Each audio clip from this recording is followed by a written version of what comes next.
Hi everyone, सो ये है one shot video of class 11th R D Sharma exercise 1.1। ठीक है, बहुत ही सिंपल एक्सरसाइज है यार और बहुत ही छोटा एक्सरसाइज है। ठीक है, इसमें आप लोग को ज़्यादा जानकारी नहीं रखना है, सिर्फ आप लोग को ये पता होना चाहिए कि कोई एक कलेक्शन देखा, ठीक है, और अगर आप उसको बता पाओ कि वो सेट है या फिर नहीं है, देन समझो कि बहुत ही सिंपल ये एक्सरसाइज है। ठीक है, और बिलोंग्स टू का पता होना चाहिए, बिलोंग्स टू कहाँ उपयोग होता है। ठीक है, अगर ये दो चीज़ आता है देन समझो कि ये एक्सरसाइज बहुत ही सिंपल है। ठीक है, और वैसे भी इसमें बहुत ही कम क्वेश्चन है, शायद 2 या 3 क्वेश्चन है और वो भी बहुत ही सिंपल है। ठीक है, एंड अगर आप किसी भी एक्सरसाइज का यार नोट्स देखना चाहते हो, जो भी वीडियोस बन रहे हैं उसके नोट्स देखना चाहते हो, तो यार मैंने नीचे डिस्क्रिप्शन बॉक्स में लिंक दे दिया है। ठीक है, उस पर जाओ और देख सकते हो हर एक एक्सरसाइज का नोट्स। ठीक है, और एक पर्टिकुलर क्वेश्चन खोजने के लिए या फिर एक पर्टिकुलर क्वेश्चन पर जाने के लिए आप नीचे दिए गए टाइम स्टैम्प का यूज कर सकते हो, उसको मैं फर्स्ट कॉमेंट में भी डाल दूंगा। ठीक है, जाओ और उसका उपयोग करो, एक पर्टिकुलर क्वेश्चन पर पहुंच जाओगे।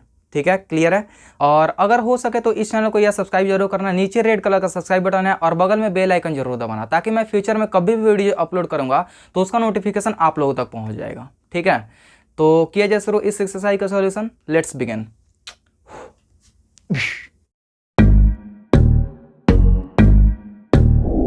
तो देखो यार, पहला क्वेश्चन क्या कर रहा है, what is the difference between a collection and a set. ठीक है, कलेक्शन और सेट में क्या डिफरेंस है यही आपको बताना है।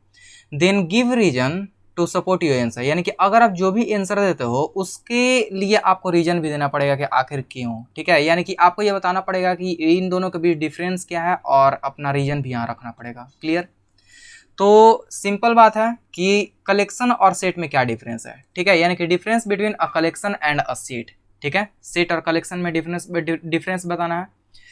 सेट क्या होता है, ठीक है, और कलेक्शन क्या होता है। ठीक है, छोटा सा एग्जांपल के द्वारा समझते हैं। जैसे अगर आप ढेर सारा किताब खरीदते हो, ठीक है, बहुत सारा बुक्स खरीदते हो, तो वो सब एक कलेक्शन होगा। ठीक है, वो जितने भी किताब होंगे वो सब एक कलेक्शन होगा, बट उसमें से कुछ एक पर्टिकुलर किताब निकाल दो। जैसे क्लास 11 का जितना भी किताब होगा ना वो सब एक साथ निकाल दो। ठीक है, जैसे क्लास 11 का मैथी का किताब है, K C. Sinha, R D. Sharma, NCERT, R S. Agarwal, वो सबको किनारे निकाल दो, तो वो सब क्या होगा, वो सब एक सेट बन जाएगा। वो भी एक कलेक्शन ही है बट वो एक सेट है। ठीक है, समझ में आ रहा है। यानी कि सेट को हम लोग क्या कह सकते हैं कि a well defined collection of object. ठीक है, यानी कि कोई भी ऑब्जेक्ट हो वो वेल डिफाइन होगा। क्लियर। तो कलेक्शन क्या होगा, कलेक्शन होगा just a collection of any object. कोई भी ऑब्जेक्ट होगा सिर्फ उसका कलेक्शन रहना चाहिए, वो कलेक्शन कहलाएगा। ठीक है, वेल डिफाइन को बहुत यहाँ गहराई समझना है, क्योंकि क्वेश्चन नंबर 2 जो आने वाला है वो इस पर बहुत ही ज्यादा प्रभाव करेगा। ये जो वेल डिफाइन है ना, बहुत ही ज्यादा मेन पॉइंट है यहाँ। ठीक है, देखो इसका एग्जाम्पल अगर देखें तो A is equal to A E I O U, इसमें कह सकते हैं। ठीक है, ए ई आई ओ यू ये एक सेट है। ठीक है, एंड कलेक्शन में क्या कह सकते हैं कि अ collection of good cricket players in India. अच्छा, ये बताना कि ये सेट है या फिर नहीं। ठीक है, ये सिंपल एक कलेक्शन है। जैसे ये अगर इस वाले क्वेश्चन को हम किसी भी आदमी से जाकर पूछते हैं कि अच्छा ये बताओ वॉवेल का एक सेट बताओ, तो वो कोई भी बता देगा ए ई आई ओ यू। ठीक है, बट अगर ये क्वेश्चन दिखाते हैं अ collection of good cricket players in India, तो क्या ये एक सेट है? नहीं है, क्योंकि ये अगर हम अलग अलग आदमी से पूछें तो सबका आंसर एक जैसा नहीं आएगा। ठीक है, तो वेल डिफाइंड इट मीन्स क्या हुआ, सिंपल शब्द में बोलें तो वेल डिफाइंड इट मीन्स होता है कि किसी भी आदमी से पूछने पर, 2-4 आदमी को पकड़ लो, उससे पूछो वो क्वेश्चन। ठीक है, जो भी कलेक्शन दिया गया है वो पूछने पर अगर सबका आंसर सेम आता है तो वो सेट होगा। ठीक है, सिंपल भाषा एकदम, वो सेट होगा। और अगर वो जो भी कलेक्शन दिया गया है उसका आंसर सभी लोगों से अलग अलग आ रहा है पूछने पर, ठीक है, देन वो सेट नहीं होगा। बात सिंपल। आई होप कि ये वाला क्वेश्चन तो सिंपल है, समझ में आ गया। सेट और कलेक्शन में डिफरेंस क्या होता है। करते हैं हम लोग question number 2। Which of the following collections are sets, justify your answer. यानी कि ये सब जितना भी दिया गया ये कलेक्शन है, ये आपको बताना है कि ये सेट है या फिर नहीं है। अगर आप बोलते हो कि ये जितने भी कलेक्शन है वो सब हैं, सेट हैं, तो फिर कैसे, और नहीं है तो भी कैसे। ठीक है, दोनों बताना है। पहला क्वेश्चन ये कह रहा है कि अ collection of all natural numbers less than 50।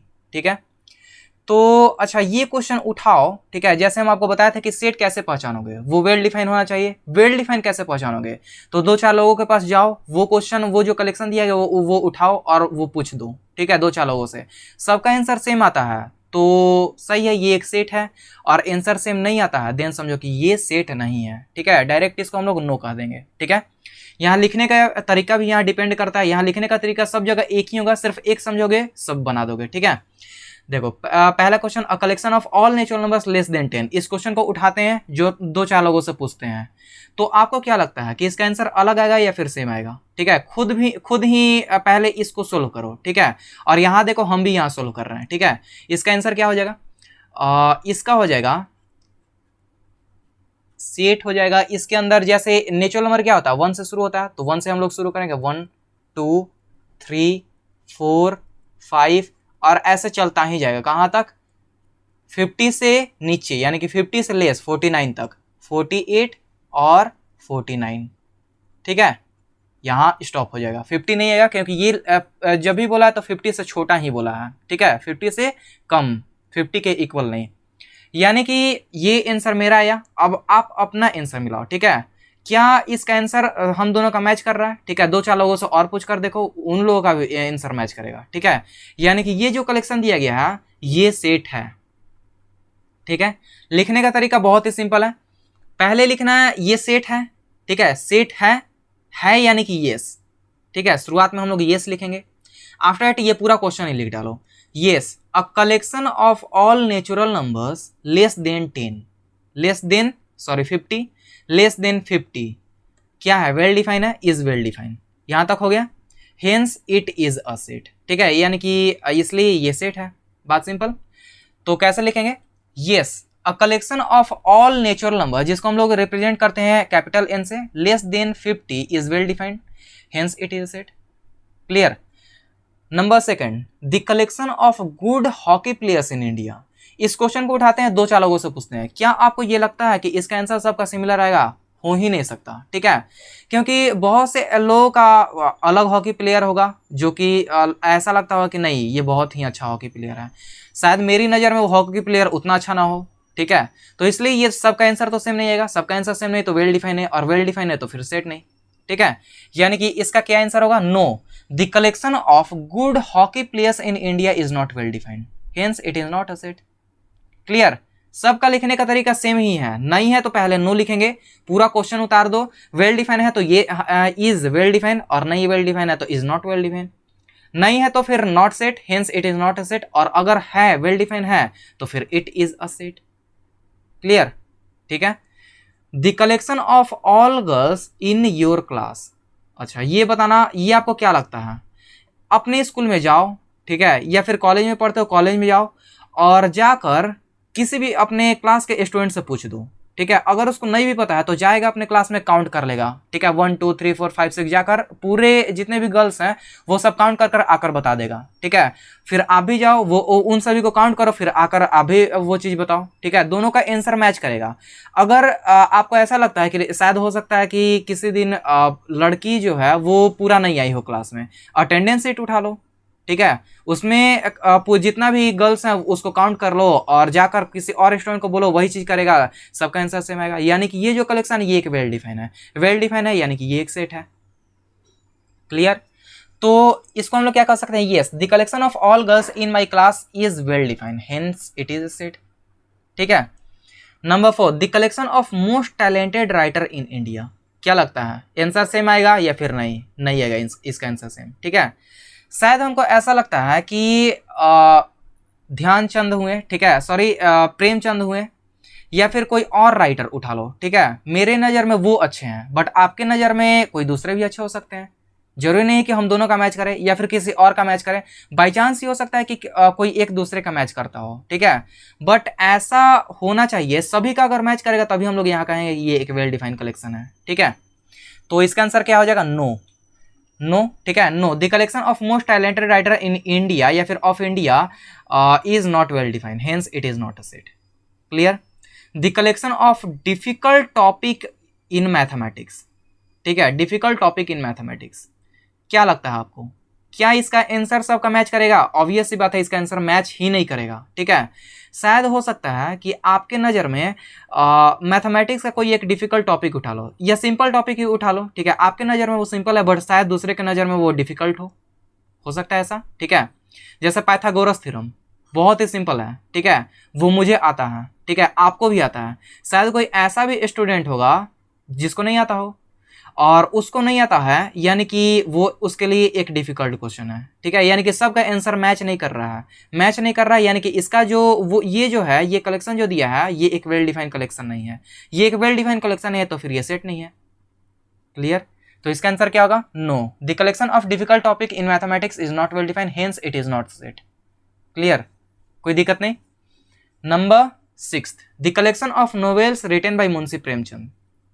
देखो, the collection of novels written by Munshi Premchand, यानी कि जो मुंशी प्रेमचंद हैं वो जितने भी नोवेल्स लिखे हैं उसका एक कलेक्शन। तो क्या आपको लगता है कि ये जो क्वेश्चन है ये उठाते हैं, कुछ लोगों से पूछते हैं, आंसर मैच करेगा या फिर नहीं मैच करेगा? क्योंकि ये जो मुंशी प्रेमचंद है वो एक लिमिटेड मात्रा में ही नोवेल लिखे हैं, ठीक है। ये नहीं कि ये अभी भी, हालांकि अब तो नहीं है, ये अभी भी इनका छपते ही जा रहा है, इन्हीं की तरह लिखाते जा रहा है, ऐसा भी नहीं है। वो अनलिमिटेड मात्रा में, ऐसा भी नहीं है, ठीक है। इसको हम लोग काउंट कर सकते हैं, ठीक है। अगर जिसको नहीं भी आता होगा वो डायरेक्ट गूगल पर सर्च करेगा और वो सही आंसर बता सकता है इस चीज का, ठीक है। तो ये क्या होगा? Yes, the collection of all novels written by Munshi Premchand is well defined, hence it is a set. Clear? A collection of questions in this chapter, ठीक है। तो ये भी सिंपल है, a collection of questions in this chapter. इस chapter में कितने question है? सिंपल, बहुत ही सिंपल, 3 क्वेश्चन है, सब कोई काउंट कर सकता है, तो यस है, ठीक है।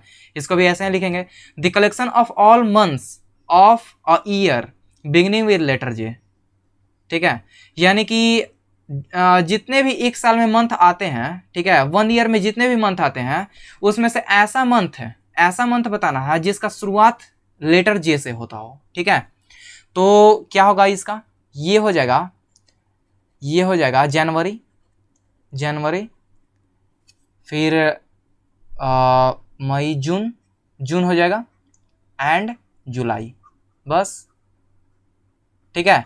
ये किसी से भी पूछेंगे सबका आंसर सेम आएगा, यानी कि yes, the collection of a year beginning with letter J is well defined, hence it is a set.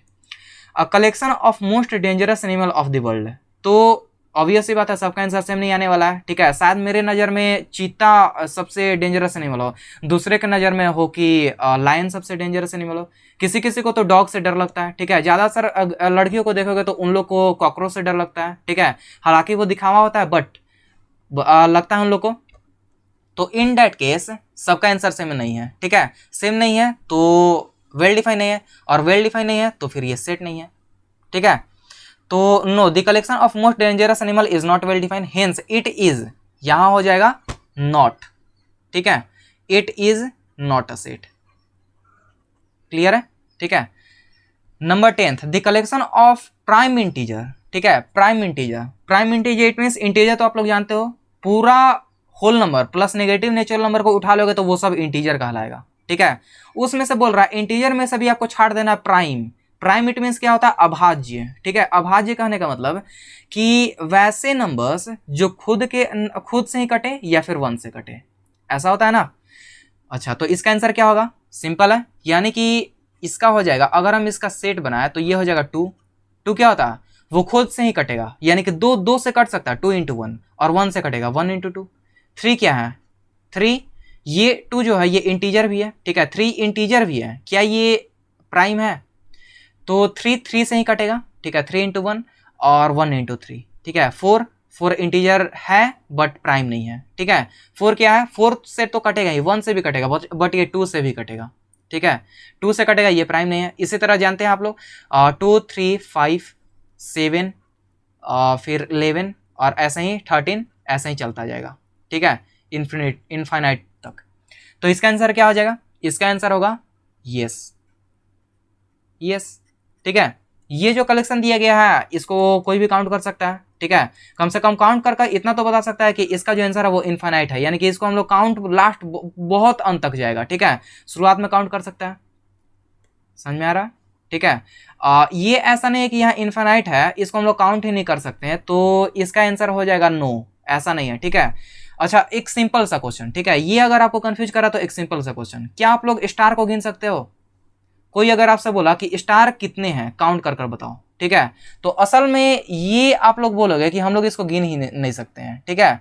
But असल में हम लोग इसको काउंट कर सकते हैं, पूरा तो काउंट नहीं कर सकते हैं, वो तो असल में इनफाइनाइट है, ठीक है, इनफाइनाइट है, बट काउंट तो कर सकते हैं। जैसे एक आप लोग जानते होंगे कि सप्तऋषि होता है, ठीक है, सप्तऋषि, जिसमें 7 तारे होते हैं, ऐसे रहेंगे, ऐसे रहेंगे, क्वेश्चन मार्क के फॉर्म में रहेंगे, या फिर ऐसे 4 बना लो, ऐसे नीचे ऐसे रहेंगे, ठीक है, क्लियर है। सप्तऋषि इसी तरह का होता है।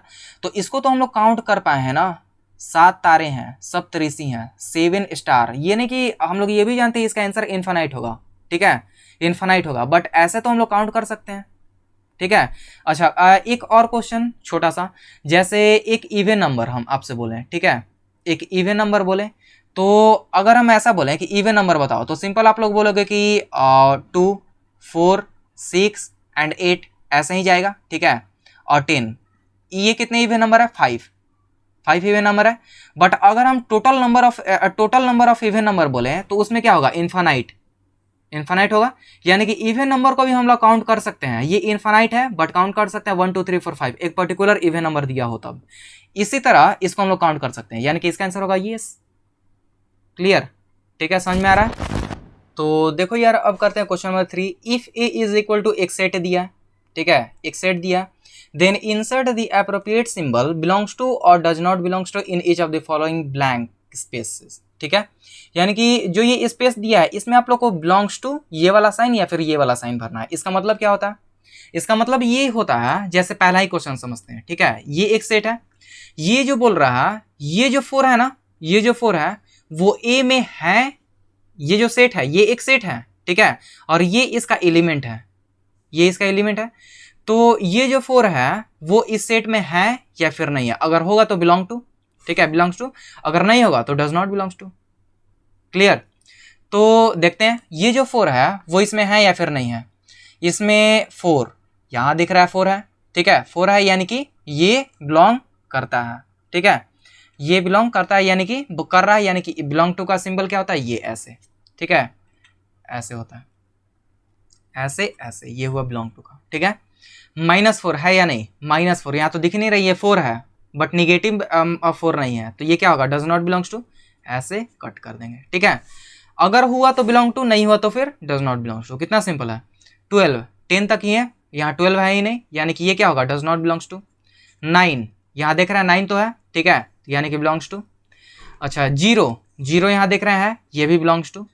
और ये -2 है बट निगेटिव 2 नहीं है, -2 नहीं है, तो ये क्या होगा, does not belongs to. I hope कि क्लियर है, कोई दिक्कत नहीं, ठीक है।